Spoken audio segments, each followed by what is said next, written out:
Assalamualaikum warahmatullahi wabarakatuh.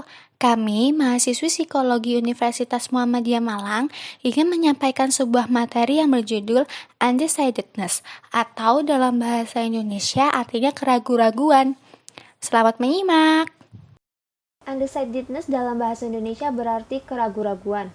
Dalam pengembangan diri dan karir sendiri, keraguan karir memiliki arti sebagai kesulitan-kesulitan yang dihadapi individu ketika memutuskan karir.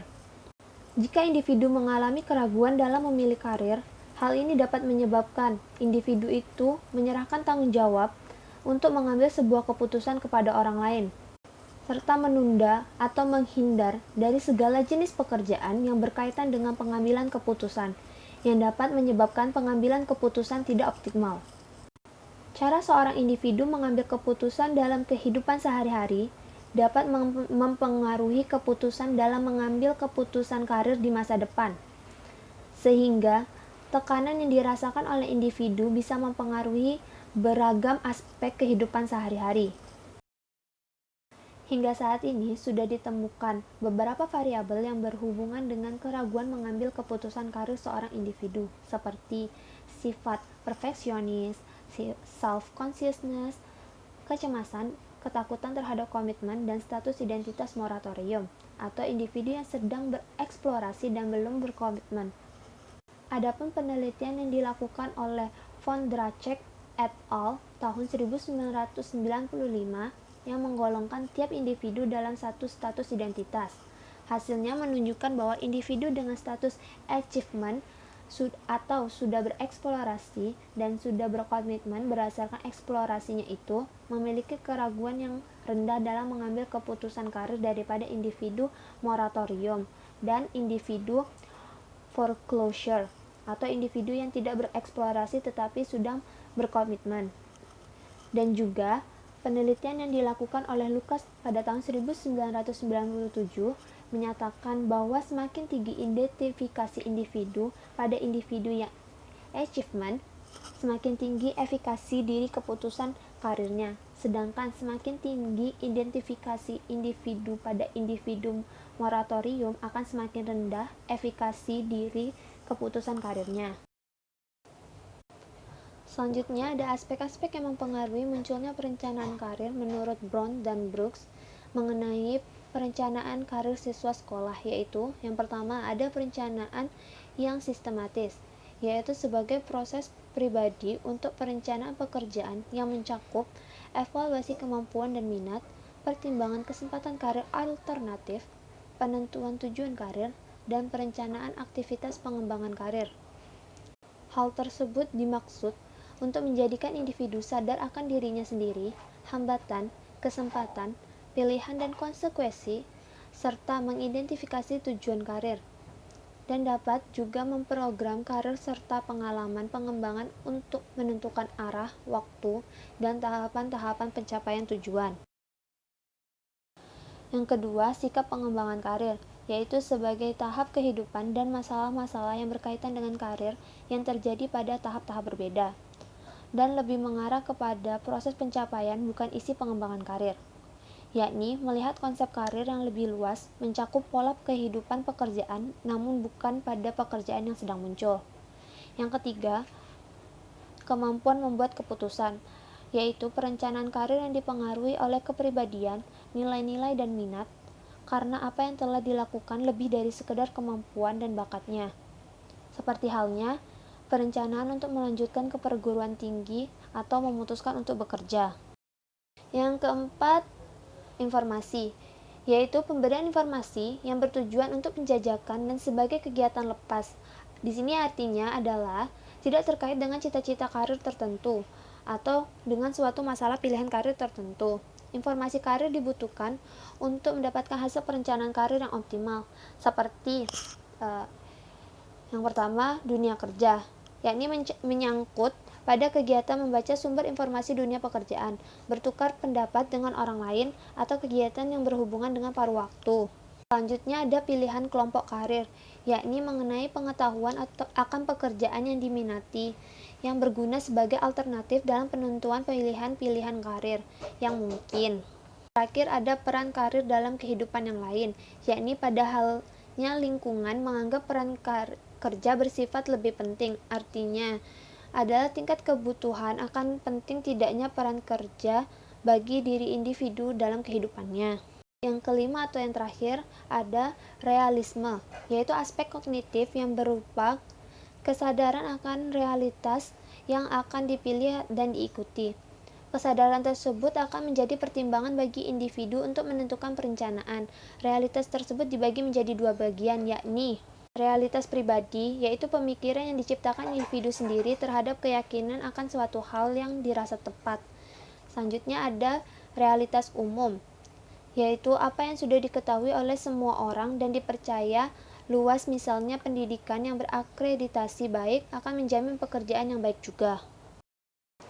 Selanjutnya ada contoh permasalahan. Pada usia remaja, keputusan dalam menentukan karir menjadi titik paling penting dalam perjalanan kehidupan manusia. Lestari dan Saifuddin menunjukkan bahwa remaja dapat mencapai kematangan secara vokasional ketika sudah mampu menentukan penjurusan dan karir yang akan ditekuni di masa depan.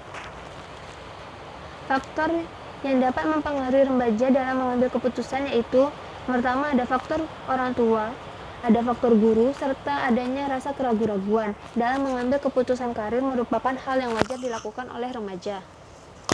Supriyatna mengatakan, sebagian besar masalah karir akan dirasakan oleh siswa SMA, antara lain yaitu kurangnya siswa yang memahami cara memilih program studi yang cocok dengan minat dan kemampuan yang dimiliki. Siswa tidak memiliki informasi tentang dunia kerja dengan cukup. Siswa masih ragu dan bingung dalam memilih pekerjaan. Siswa kurang mampu dalam memilih pekerjaan yang sesuai dengan minatnya. Siswa merasa cemas terdahulu untuk mendapatkan pekerjaan setelah lulus sekolah. Siswa masih belum mempunyai pilihan kuliah di perguruan tinggi atau pendidikan tertentu setelah lulus sekolah. Siswa belum mempunyai gambaran mengenai karakteristik, kemampuan, keterampilan, persyaratan yang dibutuhkan dalam pekerjaan serta prospek pekerjaan untuk masa depan karirnya. Dalam menghindari masalah tersebut, maka diperlukan pemberian pemahaman melalui konseling karir mengenai perencanaan karir agar siswa mampu mempersiapkan diri untuk perencanaan karir ke depannya. Terima kasih karena sudah mau mendengarkan materi dari kami. Bye-bye. Skuy, kita lihat yang satu ini. Yuk! Kita semua pasti punya mimpi. Pernah nggak sih di saat kamu memikirkan mimpi-mimpi kamu untuk diwujudkan, kamu justru nggak bahagia dan malah memikirkan hal-hal buruk yang seakan berkata bahwa kamu nggak cukup hebat buat meraih mimpi kamu?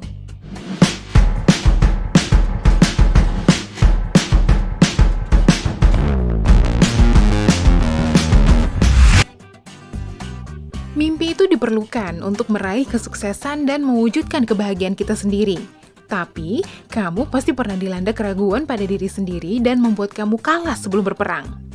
Sebelum kamu mencari tahu cara mengatasi keraguan diri, ada baiknya kamu kenali dulu nih alasan mengapa keraguan diri bisa muncul di dalam diri kamu, geng. Yang pertama, ketika masih anak-anak, kamu merekam perilaku orang tua yang sering mengungkit-ungkit sisi negatifmu yang ternyata nggak sesuai dengan ekspektasi orang tua. Dengan adanya rasa penolakan yang sering diterima sejak kecil, kamu jadinya tumbuh sebagai orang yang sering meragukan diri sendiri. Yang kedua, saat kamu berada di lingkungan yang senang membicarakan hal-hal negatif, dampaknya kamu menjadi orang yang pasif dan jarang mengambil tindakan untuk menghindari komentar negatif. Yang ketiga, keraguan bisa tumbuh di dalam seseorang jika ia selalu memperhatikan dengan mengingat kegagalan yang pernah dia alami, sehingga menimbulkan rendahnya percaya diri, pikiran negatif tentang dunia luar, emosi yang nggak stabil, hingga rendahnya keinginan untuk proaktif. Kabar baiknya adalah kamu bisa kok memperbaiki pola pikir dan meningkatkan rasa percaya diri kamu buat mengatasi keraguan terhadap diri sendiri, yaitu dengan tips-tips berikut ini. Yang pertama, mengenali polanya dulu. Kamu adalah orang yang paling mengetahui bagaimana kehidupanmu. Setelah mengetahui alasan mengapa akhirnya keraguan diri bisa tumbuh di dalam diri kamu, jangan terus-menerus mengaitkan hidupmu dengan kegagalan itu. Jadikan masa lalu sebagai gambaran untuk kamu mengambil langkah ke depan. Yang kedua, berhenti mencari kekurangan. Serius deh, geng. Kamu harus membuang jauh segala hal negatif. Berhenti mencari apa yang salah dengan dirimu dan apa kekuranganmu di saat kamu sedang tidak percaya diri. Yang ketiga, stop melebih-lebihkan kenyataan. Berpikir positif memang bagus, tapi membuat kenyataan seolah-olah sangat indah, sebaiknya jangan dilakukan. Jangan tutupi kegagalan atau kesalahan yang kamu punya. Lebih baik kamu menceritakan bagaimana perjuanganmu untuk bisa bangkit. Yang keempat, jangan jadikan orang lain sebagai patokan. Tanyakan pada dirimu, apakah yang kamu lakukan untuk mengejar kebahagiaan ataukah sekedar mengikuti jejak orang lain? Ikuti kiat-kiatnya, tapi jangan mematok untuk sama persis. Kamu pasti punya potensi lain yang gak kalah bagus kok. Yang kelima, belajar mencintai diri sendiri.